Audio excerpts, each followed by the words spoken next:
हाशिम भाई। तो अब उसकी बारी जिसके लिए अब आप लोग आए हुए हैं, यानी क्वेश्चन एंड आंसर राउंड, सवाल जवाबों का सिलसिला शुरू होता है। किससे पूछना चाहेंगे वो आप, लेकिन पहला मेरा सवाल भाई आपके लिए है विकास मलिक जी, क्योंकि ऑनसेम्बल कास्ट है, इतना ज़बरदस्त आपने स्टार कास्ट क्रिएट किया है और आपके जैसे प्रोड्यूसर्स की ज़रूरत है जो हमारे बीच से निकल के आए, हमारे रिप्रेजेंटेटिव बन के आए।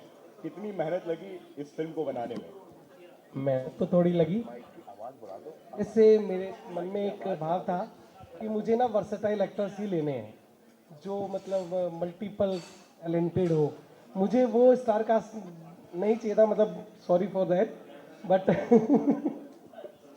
कोई भी फैन हो सकता है ना किसी का, तो उससे तो क्या कर सकते हैं। बट मुझे वही एक्टर्स चाहिए थे जो शिद्दत से एक रोल को और जिस रोल में जाए रोल के हो जाए रोल। और स्पेशली इशाक दादा के बारे में बात करूंगा।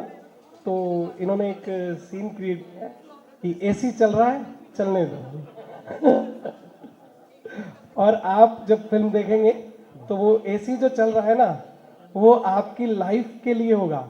लाइफ चल रही है तो चलने तो भूल जाएंगे आप, गाड़ी चल रही है चलने तो भूल जाएंगे आप जिंदगी को एसी से जोड़ देंगे और हमेशा ये कहेंगे एसी चल रहा है, चलने दो। Thank you. Good afternoon, ladies and gentlemen, and our esteemed guests. Welcome to post-launch event. I am Shagun Jolly, your host today. So, मैं मीडिया को रिक्वेस्ट करना चाहती हूँ कि अगर वो कुछ क्वेश्चन करना चाहते हैं तो वो कर सकते हैं। विक्रम सर, आपसे मेरा सवाल है, film making is a very serious business and you have been part of the industry so long. जब आप कोई फिल्म को लीड करते हैं, the responsibility goes up in on your shoulder. और किसी फिल्म को लीड करना और थिएटर के रिलीज पे जाना एक जिम्मेदारी बढ़ जाती है। आर यू नर्वस और excited? It's a big responsibility when you doing a theatrical release. I am little nervous because response जो है वो काफ़ी रूथलेस होता है एंड आप ऑडियंस के सामने एक सिंपल सी चीज़ पेश कर रहे हैं। What I believe is that when you are leading something you need to be very simple, you need to be very straightforward and आपको बाकी सारे लोभ लालच हटाकर स्क्रिप्ट के लिए ट्रुथफुल होना पड़ता है, जो मैंने कोशिश करी है इस फिल्म में कि जो मुद्दा है हम उस मुद्दे से जितना जुड़े रहें। बाकी it depends to the audience. We have tried a level best to remain as true as we can and काफ़ी सारी सच्ची कहानियाँ हैं जो कि हमने सच्ची घटनाएं हैं, कहानियाँ हैं जो कि हमने इस फिल्म की स्क्रिप्ट में इनकॉर्पोरेट किया उन्हें। और वो जिस तरीके से स्कीम्स बनाई जाती हैं, जिस तरीके से सारी चीज़ें होती हैं, हम काफ़ी सारी डिटेल में घुस के उसको एक्सप्लेन करने की कोशिश की है। But that's a very serious matter and it's very experimental also. But ठीक है, अब वो वाली बात है ना कि रिस्क है तो इश्क है, वही चीज़ है इधर भी। विकास, आपसे पूछना चाहूँगा, बहुत इंपॉर्टेंट मुद्दा है और कहीं ना कहीं ये एक ऐसा इंपॉर्टेंट मुद्दा भी है जहाँ इस तरह के जाल में या इस तरह की नेटवर्किंग में हमेशा से एक आम आदमी मिडिल क्लास फंसता है और कई बार हालात ऐसे हो जाते हैं कि वो सुसाइड करने तक पहुंच जाता है और कर भी लेता है।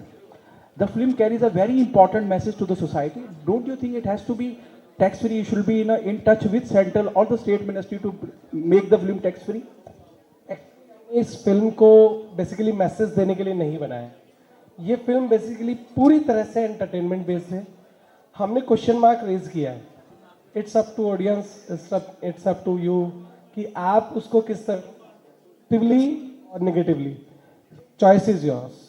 सो the question mark is in the film and in the end we will go for the sequel also. सो हमने छोटा शूट भी किया है उसके लिए। सो नेक्स्ट में अगर आप पूरी सीरीज को देखेंगे बाद में जाके इस साल, एक साल के अंदर, तो आपको ये आइडिया हो जाएगा कि नेटवर्किंग या कोई भी फील्ड है वो गलत है या सही है। ये आपके नज़रिए पर डिपेंड करता है, लोगों के नज़रिए पर नहीं। यानी कि ईश्वर जब बारिश करता है ना तो कुछ के लिए अच्छी होती है और कुछ के लिए बुरी होती है। So question mark is all is in your court actually. To the leading lady, मैं ऐसा मानता हूं कि जब आप इस तरह की सिनेमा का हिस्सा बनते हैं, आप इंसानी इमोशनल भावुकता के जो पहलू हैं उसको छूने की कोशिश करते हैं। And this is one of the most, I would say the toughest part, किसी को रुला देना। जब अपने अभिनय के माध्यम से या किसी को रिलेट करा देना कि यार ये शख्स या ये महिला या ये औरत हमने देखी है या लोग कोई इससे गुजरे हैं, what is the most difficult part while playing the, you know, the character you're playing in the film, and the time when you asked to be on board, what was your reaction? Okay, thank you for this question. This is a very sensitive question. कहते हैं ना कि एक आदमी के जीवन में सबसे ज़्यादा ठहराव तब आता है जब उसकी शादी होती है, करेक्ट?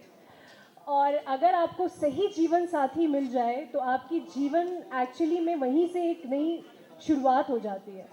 तो ऐसा ही इस फिल्म में हुआ है जो विक्रम प्ले कर रहे हैं. और जब मैं इनकी ज़िंदगी में आती हूँ तो बहुत प्यार लेकर आती हूँ.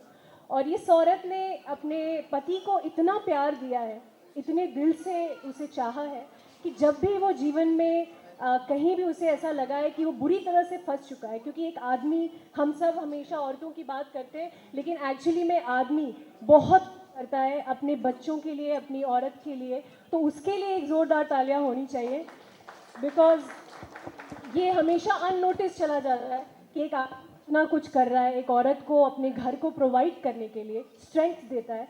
तो वो आदमी बहुत कुछ कर रहा है इस पूरे नेटवर्क में, पूरे जाल में.